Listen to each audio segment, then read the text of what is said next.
Bedknobs and Broomsticks is a 1971 American musical fantasy film produced by Walt Disney Productions and released by Buena Vista Distribution Company in North America on December 13, 1971. It is based upon the books The Magic Bedknob, or How to Become a Witch in 10 Easy Lessons 1943 and Bonfires and Broomsticks 1945 by English children's author Mary Norton.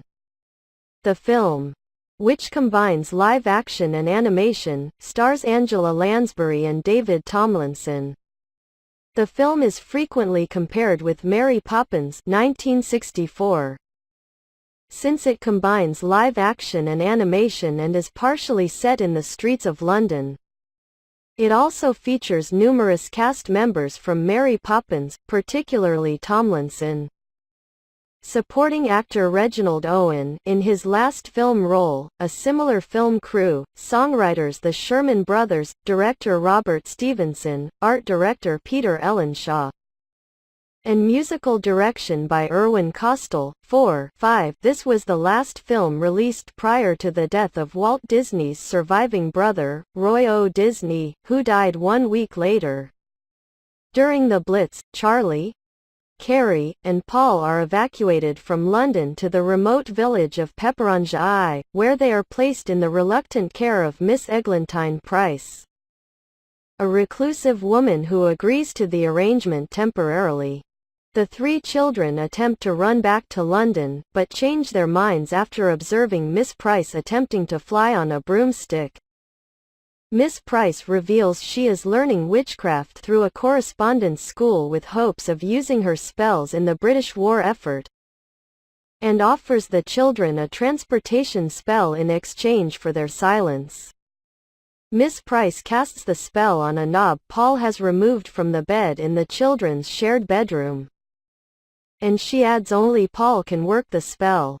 Later, Miss Price receives a letter from her school announcing its closure, thus preventing her from learning the final spell. She convinces Paul to use the enchanted bed to return the group to London and locate the headmaster of the college, Professor Emilius Brown. They discover Brown is actually a charismatic showman who created the course from an old book and is surprised to learn the spells actually work for Miss Price. He gives the book to Miss Price, who is distraught to discover the final spell is missing. The group travels to Portobello Road to locate the rest of the book. They are approached by Swinburne, who takes them to his employer, the bookman, who possesses the remainder of the book. They exchange their pieces, but learn only the spell was inscribed on a medallion, the Star of Astaroth, that belonged to a sorcerer of that name. The bookman reveals the medallion may have been taken by a pack of wild animals, given anthropomorphism by Astaroth, to a remote island called Naboombu. It was said in the 17th century. A Lascar claimed he saw Naboombu. The bookman, however, does not believe the island exists, as he looked in every chart for it, until Paul confirms its existence via a storybook he found at Mr. Brown's residence. The group fly on the bed and land in the island's lagoon. There the bed goes under the sea, where Emilius and Ingline enter a dance contest, and win first prize, until the bed is fished out of the sea by a bear, who tells the strangers that there is no peopling allowed. They are brought before King Leonidas, who rules the island.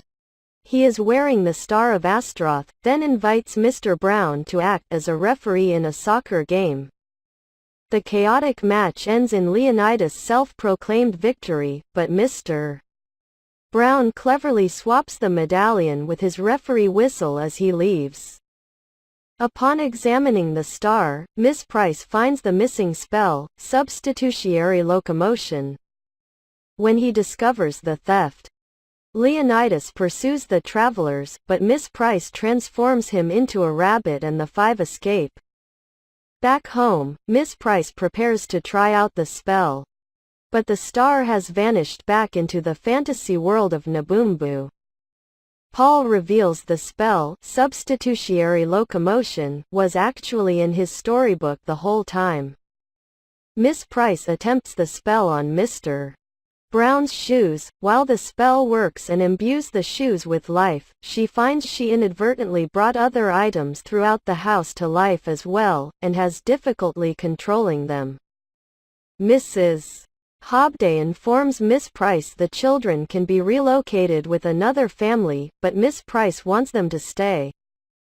Mr. Brown is leery of commitment, and when the children refer to him as a father figure, he attempts to return to London. A platoon of Nazi commandos land on the coast and invade Miss Price's house, where they imprison her and the children in the local museum. Mr. Brown comes to the rescue after observing more Nazis disabling phone lines, inspiring Miss Price to use substitutionary locomotion to enchant the museum's exhibits into an army. The army of knights' armor and military uniforms chase the Nazis away. But as the Nazis retreat, they destroy Miss Price's workshop, ending her career as a witch. Though